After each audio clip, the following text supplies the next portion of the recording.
जय हिंद। नमस्कार फ्रेंड्स, ज्योति क्लासेस में आप सभी का एक बार फिर से स्वागत है। हेलो दोस्तों, कैसे हैं आप सभी? आई होप आप सभी बहुत ही अच्छे होंगे, स्वस्थ होंगे, स्टडी अपनी कंटिन्यू कर रहे होंगे। चलते हैं हमारी आज की मॉर्निंग की क्लास की तरफ। सभी को सुप्रभात, गुड मॉर्निंग। देखते हैं आज के दिन क्या है कुछ खास। तो आज है 31 अगस्त। 31 अगस्त को कौन सा दिवस मनाया जाता है, इसको जानने से पहले आप सभी से रिक्वेस्ट है, चैनल पर फर्स्ट टाइम विजिट किए हैं, चैनल को लाइक शेयर सब्सक्राइब कर दें, अपना फीडबैक हमें प्रोवाइड कराएं और इस क्लास को हमारे जितने भी लर्नर्स हैं उन सभी के पास शेयर करें ताकि वो भी हमारे साथ जुड़ के अपनी स्टडी कंटिन्यू कर सके। तो चलिए स्टार्ट करते हैं आज की क्लास। आज की क्लास में देखेंगे 31 अगस्त को कौन सा दिवस मनाया जाता है। तो 31 अगस्त को अंतर्राष्ट्रीय ओवरडोज जागरूकता दिवस यानी कि इंटरनेशनल ओवरडोज अवेयरनेस डे और मलेशिया का स्वतंत्रता दिवस मनाया जाता। कौन से दो हमने महत्वपूर्ण दिवस देखे? एक देखा हमने इंटरनेशनल ओवरडोज अवेयरनेस डे और दूसरा मलेशिया का स्वतंत्रता दिवस। तो ये दो दिवस के बारे में हमने जाना जो कि 31 अगस्त को मनाया जाता है। अब चलते हैं हमारी क्लास की तरफ। तो हम आज की क्लास में करेंगे भोजन एवं पोषण विज्ञान। जैसा कि आप सभी जानते हैं, इस पूरे वीक में हमने जो है भोजन एवं पोषण विज्ञान की ही क्लास की है, क्योंकि हम पढ़ रहे हैं न्यूट्रिशन एंड माल न्यूट्रिशन। तो उस चैप्टर को कवर करने के लिए हमने जो पूरे वीक सिर्फ भोजन एवं पोषण विज्ञान के, क्योंकि अपने आप में ये बहुत इंपॉर्टेंट और बहुत ही बिग चैप्टर आप कह सकते हो है, तो इसीलिए जो है पूरे वीक हमने जो है भोजन एवं पोषण विज्ञान की ही क्लास की। तो आज की क्लास में हम जानेंगे यूनिसेफ के बारे में। वैसे तो हमने पहले प्रीवियस क्लास में भी हमने देख लेते हैं क्या पढ़ा था। प्रीवियस क्लास यानी कि जो स्टडी यूनिट में हमारी क्लास हुई थी उसमें हमने देखा था यूनिसेफ क्या होता है। तो संयुक्त राष्ट्र अंतर्राष्ट्रीय बाल आपातकालीन कोष है यूनिसेफ, जिसको हम शॉर्ट में क्या कहते हैं, यूनिसेफ। इसका फुल फॉर्म है United Nation International Children's Emergency Fund. आपको पता होना चाहिए what is the full form UNICEF. You can say that United Nation International Children Emergency Fund. तो हमने इसमें देखा था कि यूनिसेफ है क्या। तो यूनिसेफ क्या है? एक अंतर्राष्ट्रीय संगठन है।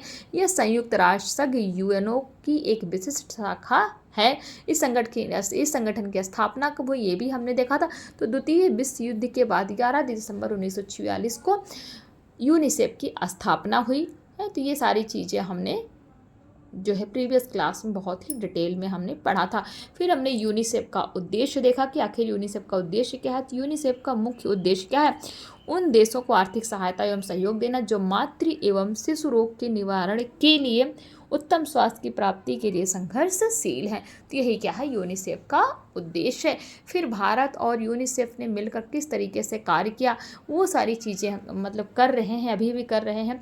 यूनिसेफ भारत के साथ मिलकर किस तरीके से कार्य कर रहा है, किस तरीके भारत यूनिसेफ को अपनी सुविधा प्रोवाइड कर रहा है और यूनिसेफ किस तरीके से भारत की हेल्प कर रहा है, किस लिए, मातृ एवं शिशु रोग निवारण के लिए जो है कैसे एक दूसरे की हेल्प कर रहे हैं। ये सारी चीज़ों के बारे में हमने प्रीवियस क्लास में पढ़ा था। देन हमने देखा था यूनिसेफ के कार्य यानी कि फंक्शंस ऑफ यूनिसेफ। तो इसमें हमने कुछ पॉइंट्स देखे थे, ये सारी चीज़ें। तो इन सभी को हम आज डिटेल में पढ़ेंगे। तो स्टार्ट करते हैं आज की class. I hope previous class का आपका एक बार क्विक रिविजन हो गया होगा। तो देखते हैं हमारा जो पहला यूनिसेफ का कार्य क्या, शिशु पोषण यानी कि चाइल्ड न्यूट्रिशन। तो देखते हैं, शिशु के उत्तम स्वास्थ्य की प्राप्ति के लिए पौष्टिक एवं संतुलित आहार आवश्यक है। यूनिसेफ आहार एवं कृषि संगठन यानी कि FAO जहां अंधता यानी कि ब्लाइंडनेस, जेरोफेटेलिज्मा के अधिक रोगी हैं वहाँ विटामिन ए की खुराकें उपलब्ध करवाता है। तो क्या करता है शिशु पोषण, चाइल्ड न्यूट्रिशन का कार्य? तो ये यूनिसेफ आहार एवं कृषि संगठन तथा विश्व स्वास्थ्य संगठन के साथ मिलकर तथा इनके सहयोग से उन क्षेत्रों में जहां अंधता यानी कि ब्लाइंडनेस और जेरोफ्थेलेमिया के अधिक रोगी हैं वहाँ आयोडीन मिलाने का कार्यक्रम चलाता है तथा सहयोग दिया है। तो ये चीज़ें हमने देखी। फिर हम देखते हैं कि घेंघा से प्रभावित क्षेत्रों में नमक में आयोडीन मिलाने का कार्यक्रम चलाया है तथा सहयोग दिया है। नमक में आयोडीन मिलाने का एक प्रमुख कारण क्या है? वह यह है कि नमक व्यक्ति के आहार की आधारभूत आवश्यकता है तथा इसका प्रयोग गरीब अमीर सभी वर्गों के लोगों द्वारा किया जाता है। इसी प्रकार व्यवहारिक पोषण कार्यक्रम यानी कि अप्लाइड न्यूट्रिशन प्रोग्राम चलाने का कार्यक्रम आयोजित किया था। ग्रामीण स्तर के पोषण कार्यकर्ता को प्रशिक्षित करने के लिए अनुदान राशि भी उपलब्ध कराता है। दूध का पाउडर, गेहूं का आटा, दलिया, चावल, चीनी, पोषक पदार्थ व अन्य खाद्य सामग्री को वितरित कराने में भी अपना अमूल्य योगदान देता है। कौन? यूनिसेफ का शिशु पोषण जो पहला कार्य है। दूसरा है शिशु स्वास्थ्य का क्या कार्य है, यानी कि चाइल्ड हेल्थ। यूनिसेफ ने बच्चों के उत्तम स्वास्थ्य की प्राप्ति एवं रोगों से सुरक्षा हेतु कई वैक्सीन एवं सीरा तैयार करने में सहयोग दिया है। बच्चों की 6 जानलेवा रोगों से रक्षा करने के लिए प्रतिरक्षण यानी कि इम्यूनाइजेशन टीके भी तैयार करवाए हैं। वातावरण स्वच्छता, ग्रामीण क्षेत्रों में शुद्ध जल की पूर्ति के लिए भी कई कार्यक्रम बनाए हैं तथा यूनिसेफ की सहायता से चलाए जा रहे हैं। मातृ एवं शिशु के स्वास्थ्य की उन्नति के लिए प्राथमिक स्वास्थ्य केंद्र PHC भी खोले गए हैं। ग्रामीण जनता में स्वास्थ्य के प्रति जागरूकता पैदा करने के लिए विभिन्न उपाय किए जा रहे हैं। उन्हें श्रव्य दृश्य साधनों, film, poster, folder, chart, tape recorder आदि के माध्यम से स्वास्थ्य शिक्षा के बारे में अवगत कराया जा रहा है। ये किसका कार्य है? शिशु स्वास्थ्य यानी कि चाइल्ड हेल्थ का। थर्ड जो यूनिसेफ का कार्य है क्या है? बाल विकास एवं जीविता यानी कि चाइल्ड डेवलपमेंट एंड सर्वाइवल। तो शिशु एवं बाल मृत्यु दर घटाने का भरसक प्रयास यूनिसेफ द्वारा किया जा रहा है। यूनिसेफ का लक्ष्य है कि सन 2000 AD तक शिशु मृत्यु दर 60 से 1000 से भी कम हो जानी चाहिए। चौथा जो कार्यक्रम है प्राथमिक स्वास्थ्य संरक्षण यानी कि प्राइमरी हेल्थ केयर। यूनिसेफ शिशु बालकों के स्वास्थ्य की उन्नति के लिए प्राथमिक स्वास्थ्य संरक्षण पर जोर देता है तथा इससे संबंधित प्रशिक्षण चलाने के लिए वित्तीय सहायता भी प्रदान करता है। चिकित्सक, नर्स, जन स्वास्थ्य कार्यकर्ता, स्वास्थ्य सहायक तथा स्वास्थ्य से जुड़े कर्मचारियों को प्रशिक्षण प्रदान करने के लिए कार्यक्रम बनाता है व इसका संचालन करता है। इसके साथ ही यूनिसेफ नवीन उपकरण व तकनीकी सहायता विभिन्न स्वास्थ्य केंद्रों को उपलब्ध कराता है।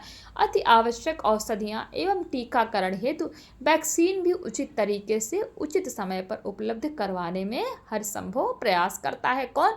यूनिसेफ का प्राथमिक स्वास्थ्य संरक्षण यानी कि प्राइमरी हेल्थ केयर।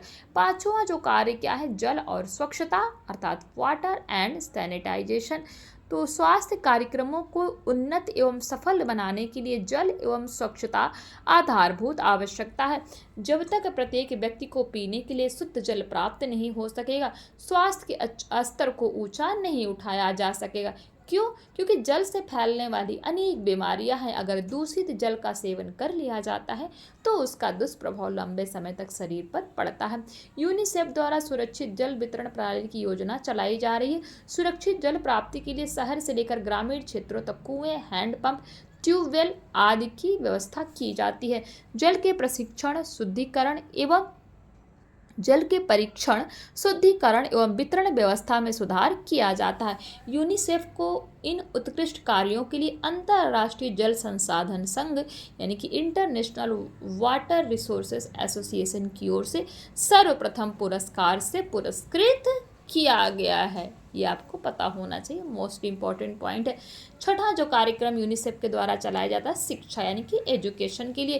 तो यूनिसेफ शिक्षा के माध्यम से लोगों में जागृति पैदा करने के लिए जी जान से प्रयत्न कर रहा है, क्योंकि बहुत सारी बीमारियां एवं बुराइयों का जड़ अशिक्षा ही है। इसके लिए यूनिसेफ द्वारा औपचारिक एवं अनौपचारिक दोनों प्रकार के शिक्षा के प्रचार प्रसार के लिए विविध कार्यक्रम बनाए जाते हैं। यह प्राथमिक स्कूल के अध्यापकों एवं अन्य कर्मचारियों के लिए नवीन प्रशिक्षण कार्यक्रम का संचालन करता है। साधन व सुविधा भी जुटाने का कार्य करता है। अध्यापक प्रशिक्षण केंद्रों यानी कि टीचर्स ट्रेनिंग सेंटर्स की सुविधाएं सहायता देने के साथ ही साथ व्यावसायिक प्रशिक्षण केंद्र यानी कि वोकेशनल ट्रेनिंग सेंटर्स को भी शिक्षण सामग्री जैसे पोस्टर, चार्ट, पुस्तकें, श्यामपट्ट, बुलेटिन, मैनुअल, ग्लोब, नक्शा, मानचित्र, दृश्य श्रव्य सामग्री, स्लाइड्स, फिल्म, एपीडिया, स्कोप, प्रोजेक्टर यंत्र आदि शिक्षा साधन उपलब्ध कराने में सहयोग देती है। कभी कभी पुस्तकें छपवाने, जल्द मढ़वाने व कागज जैसी सामग्री भी यूनिसेफ द्वारा उपलब्ध कराई जाती है।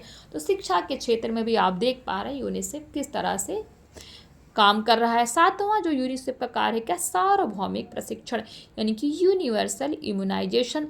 विश्व स्वास्थ्य संगठन WHO सन 1977 यानी 1974 से ही विस्तृत प्रशिक्षण कार्यक्रम यानी कि एक्सपेंडेड प्रोग्राम्स ऑफ इम्यूनाइजेशन चला रहा है। यूनिसेफ के सहयोग से इस कार्यक्रम में और भी बल मिलता है। शिशु की 6 घातक जानलेवा बीमारियों से बचाने के लिए प्रतिरक्षण, पहले तो आप कमेंट करके बताइए 6 घातक जानलेवा बीमारियां बार बार आ रही हैं, तो 6 घातक जानलेवा बीमारियां हैं कौन कौन सी, कमेंट के माध्यम से कमेंट बॉक्स में आप बता सकते हैं।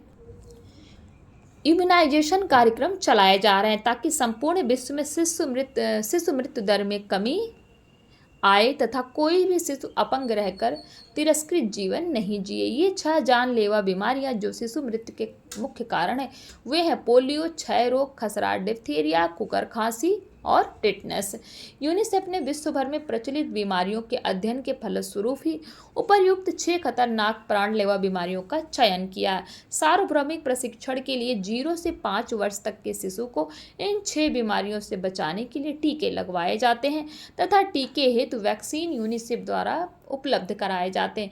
टीकाकरण हेतु प्रचार प्रसार भारत सरकार व स्वयंसेवी संस्थानों के माध्यम से गांव-गांव, शहर-शहर तथा वे जो सुदूर बिहार जंगलों में वास करते हैं उन तक किया जाता है ताकि कोई भी शिशु टीका से वंचित ना रह सके। पोलियो को जड़ से मिटाने के लिए विश्व स्वास्थ्य संगठन तथा यूनिसेफ कृत संकल्प है। इसके लिए प्रतिवर्ष भारत में प्लस पोलियो अभियान चलाया जाता है तथा पोलियो की खुराक 0 से 5 वर्ष तक के सभी शिशुओं को मुफ्त में पिलाई जाती है। प्रतिरक्षण हेतु वैक्सीन भी यूनिसेफ और WHO द्वारा उपलब्ध करवाए जाते हैं। अन्य प्रकार के साधन, तकनीकी सहायता एवं उपयोगी उपकरण भी सहायतार्थ दिए जाते हैं। भारत में प्रतिवर्ष लगभग 5 करोड़ बच्चे जन्म लेते हैं, उनमें से 4 करोड़ खसरा यानी कि मसलेस के कारण के लिए प्रतिरक्षित होते हैं यानी कि उनको प्रतिरक्षण दिया जाता है। 8वां जो कार्यक्रम है शिशु और परिवार कल्याण यानी कि चाइल्ड एंड फैमिली वेलफेयर। तो शिशु के स्वास्थ्य की रक्षा के लिए पूरा विश्व ही चिंतित है तथा इसके लिए विविध प्रकार के कार्यक्रम योजनाएं चलाई जाती हैं। शिशु के स्वास्थ्य की उन्नति की जिम्मेदारी केवल माता पिता, परिवार या समाज की नहीं है बल्कि राष्ट्र एवं विश्व की भी है। ऐसी धारणा को लेकर यूनिसेफ कार्य कर रहा है। माता पिता को शिक्षित करना, डे केयर केंद्र यानी कि डे केयर सेंटर खोलना, शिशु कल्याण केंद्र खोलना आदि कार्य यूनिसेफ की सहायता से किए जा रहे हैं। लड़कियों एवं महिलाओं को शिक्षित करने के लिए गृह क्लब, बाल संरक्षण, भोजन का परिरक्षण, व्यावसायिक प्रशिक्षण केंद्र तथा धन उपार्जित करने के साधनों के लिए अनुदान राशि भी उपलब्ध करवाता है। नंबर 9 है आपातकालीन सहायता एवं पुनर्वास व्यवस्था यानी कि इमरजेंसी रिलीफ एंड रिहैबिलाइजेशन। यूनिसेफ संकट काल एवं आपातकाल से ग्रस्त राष्ट्रों, देशों, क्षेत्रों को सहयोग एवं सहायता प्रदान करता है। वे देश जो प्राकृतिक विपदाएं जैसे भूकंप, बाढ़, सूखा, अकाल, भूस्खलन आदि के शिकार होते हैं उन्हें आवश्यक औषधियाँ, आवास, खाद्य सामग्री, जलापूर्ति उपकरण एवं अन्य उपयोगी वस्तुएं उपलब्ध करवाता है। संयुक्त राष्ट्र संघ यानी कि UNO के द्वारा विशेष सहायता, अनुदान एवं सुविधाएं भी उपलब्ध करवाता है। भूकंप, दंगे, भूस्खलन आदि की स्थिति में यूनिसेफ सुरक्षा कार्यक्रमों एवं पुनर्वास की व्यवस्था भी करता है। वर्तमान में यूनिसेफ द्वारा शिशु और बालकों में मृत्यु दर को कम करने के लिए एक अभियान यानी कि कैंपेन गोवी के नाम से चलाया जा रहा। कौन सा कैंपेन? गोवी कैंपेन चलाया जा रहा है। ये क्यों चलाया जा रहा है? तो शिशु और बालकों में मृत्यु दर को कम करने के लिए, जिसमें इन 4 कार्यक्रमों को प्रोत्साहित किया जा रहा है। वो 4 कार्यक्रम कौन कौन से? वृद्ध निगरानी आवेक्षण यानी कि ग्रोथ सर्वाइलेंस जी। दूसरा है मौखिक पुनर्जलीकरण यानी कि ओरल रिहाइड्रेशन। तीसरा है स्तनपान को प्रोत्साहित यानी कि प्रमोटिंग ब्रेस्ट फीडिंग। चौथा है प्रतिरक्षण कार्यक्रम यानी कि इम्यूनाइजेशन प्रोग्राम। छठा है ये 6 घातक बीमारियों से बचाने हेतु कौन सा? गोवी से आप समझे, G for growth, O for oral rehydration, B for, ध्यान दीजिएगा, B फॉर क्या हो जाएगा? प्रमोटिंग ब्रेस्ट फीडिंग, और आई फॉर क्या हो जाएगा, इम्यूनाइजेशन प्रोग्राम। तो ये जो है वो भी आपको समझ में आ गया होगा। यूँ तो यूनिसेफ संयुक्त राष्ट्र संगठन का ही एक भाग है, परंतु इसे उक्त संगठन से कोई वित्तीय सहायता नहीं मिलती है और इसे अर्ध स्वायत्तता यानी कि सेमी गवर्नमेंट प्राप्त है। इसके स्वयं के प्रशासकीय निकाय यानी कि गवर्निंग बॉडी, कार्यकारिणी मंडल, एग्जीक्यूटिव बोर्ड और सचिवालय होते हैं। यूनिसेफ को संयुक्त राष्ट्र संगठन से कोई वित्तीय सहायता नहीं प्राप्त होती है, बल्कि इसके सदस्य देश ऐच्छिक रूप से वित्तीय सहायता प्रदान करते हैं। वर्तमान में यूनिसेफ के 117 सदस्य हैं। कितने? 117 सदस्य देश हैं। यूनिसेफ अपने कार्डों को बेचकर अपने साधनों को 10% तक मजबूत बनाता है।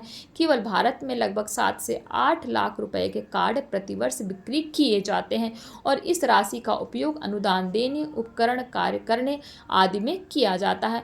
भारत प्रतिवर्ष यूनिसेफ को 60 लाख रुपए सहायता स्वरूप देता है। कितना देता है भारत यूनिसेफ को? 60 लाख रुपए प्रतिवर्ष सहायता स्वरूप देता है। तो ये जो हमने सब पढ़ा, आप इसको एक नज़र से भी समझ सकते हैं कि यूनिसेफ के कार्य यानी कि functions of UNICEF at a Glenn है। तो ये देखिए, शिशु पोषण, शिशु स्वास्थ्य, बाल विकास एवं जीविता, प्राथमिक इस जो अभी हमने सब पढ़ा, इनको आप इसके माध्यम से भी समझ सकते हैं। एक नज़र में आपको अच्छी सी चीज़ें क्लियर हो जाएंगी। आई होप आपको ये दिख रहा होगा।